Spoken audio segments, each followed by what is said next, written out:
Pour 331, contre 225. Le 17 mai 2013, la France est devenue le 9e pays européen et le 14e pays au monde à autoriser le mariage homosexuel. Ce qui me fait toujours sourire en y repensant, c'est que mon fils, qui avait 6 ans à l'époque, s'était grandement étonné à cette annonce. Parce qu'avant, il n'avait pas le droit de se marier ? Mais pourquoi ?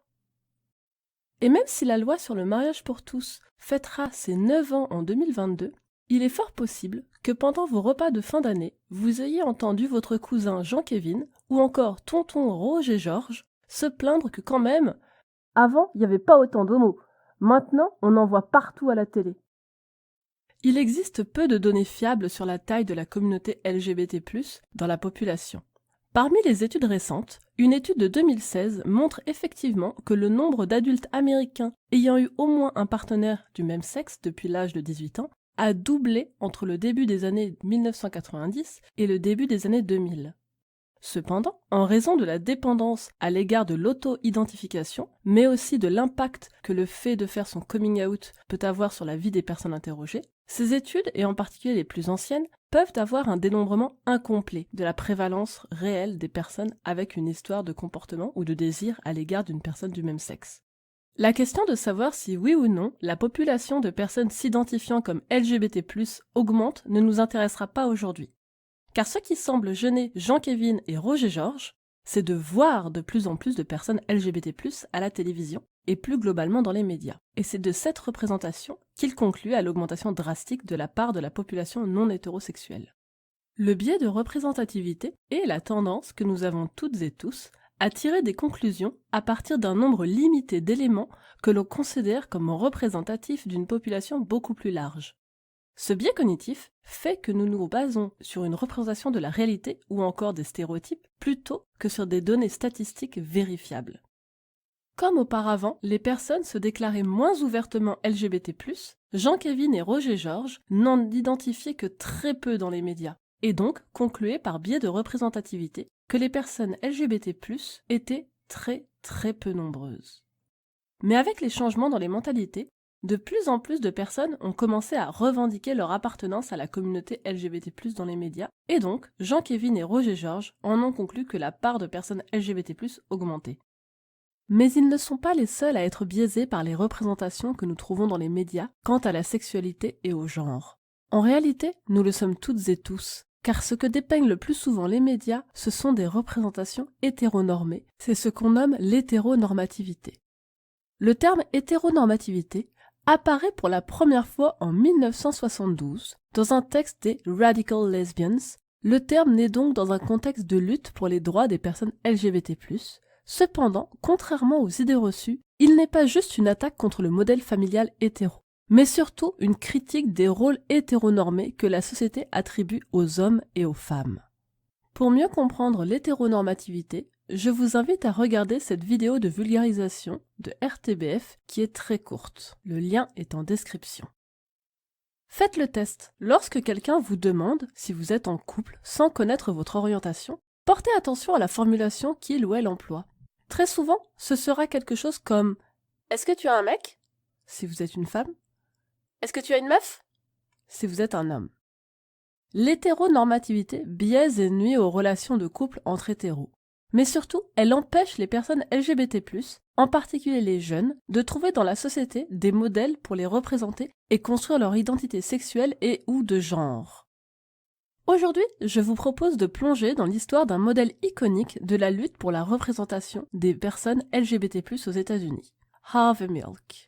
Si ce nom vous dit quelque chose, c'est sans doute grâce au film de 2008 réalisé par Gus Van Sant, Milk. Il s'agit d'un film biographique faisant le portrait d'Harvey Milk, le premier homme politique ouvertement gay de l'histoire de la Californie à être élu.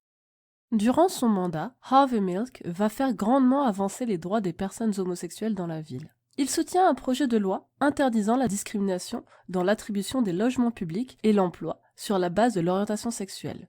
Il s'opposera par ailleurs au sénateur Briggs et à sa proposition 6 qui aurait permis le licenciement abusif des enseignants homosexuels.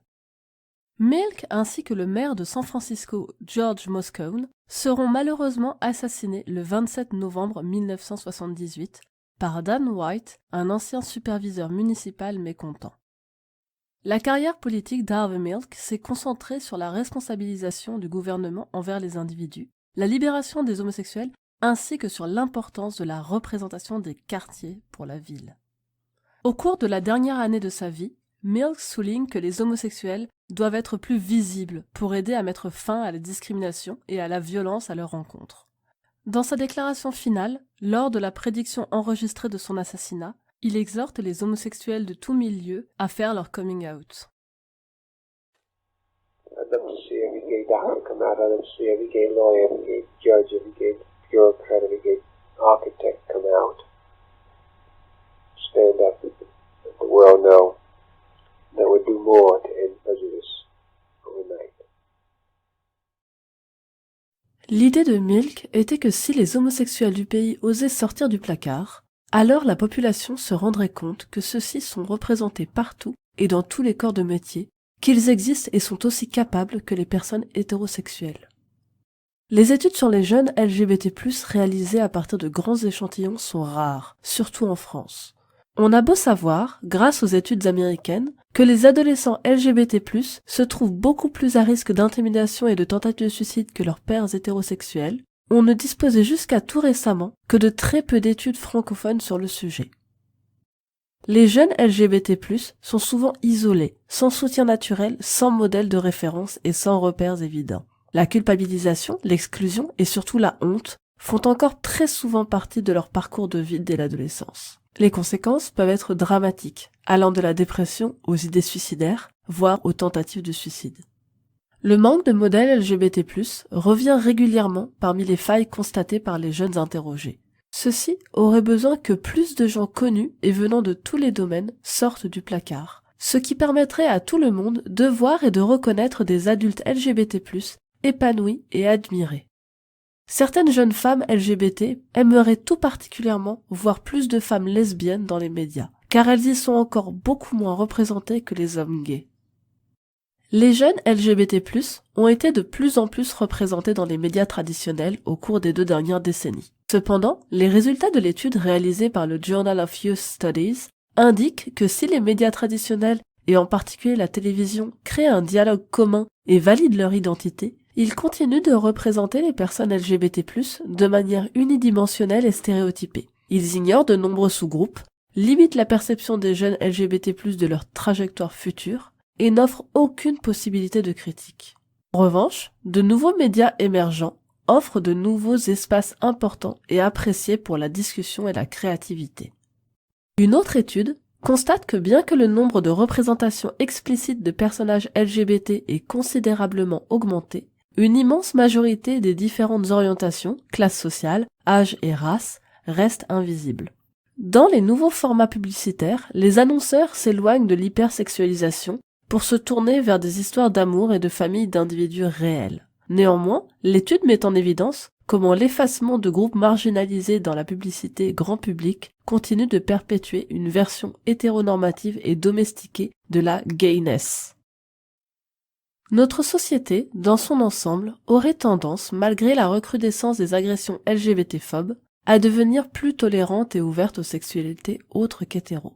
Bien sûr, ce constat se base surtout dans notre contexte de société occidentale, dans lequel la construction des identités de genre et d'orientation sexuelle prend place. Que ce soit dans la vie quotidienne, dans les médias et au sens général dans la sphère publique, la non-hétérosexualité devient de plus en plus visible, ce qui pourrait laisser supposer une certaine normalisation de celle-ci. Toutefois, force est de reconnaître que le contexte normatif demeure fortement hétérosexuel. L'omniprésence de la présomption d'hétérosexualité continue de rabattre les autres orientations à des formes de sexualité annexes, déviantes, voire dominées. Alors il faut montrer à Roger Georges et Jean-Kévin que ces personnes existent, elles doivent être accueillies au sein de la norme ainsi que du paysage audiovisuel comme n'importe quelle autre personne hétérosexuelle. Mais surtout, pour aider les personnes LGBT+, et en particulier les jeunes, à construire leur identité, il faut, dans ce paysage audiovisuel, des modèles qui normalisent leur orientation sexuelle et ou leur identité de genre, des modèles bien loin des représentations stéréotypées que proposent encore aujourd'hui trop souvent les médias mainstream. Merci d'avoir suivi cette vidéo jusqu'à la fin. Le sujet des représentations et de l'influence qu'elles ont sur la construction de notre identité est un sujet immense, dont je n'ai pu, au regard du format, qu'effleurer la surface. Si vous souhaitez en apprendre davantage sur les problématiques sociologiques liées aux questions LGBT+, je vous recommande le podcast de Camille sur Binge Audio. Et moi, en attendant, je vous dis à bientôt dans d'autres vidéos ou d'autres articles sur Décryblog.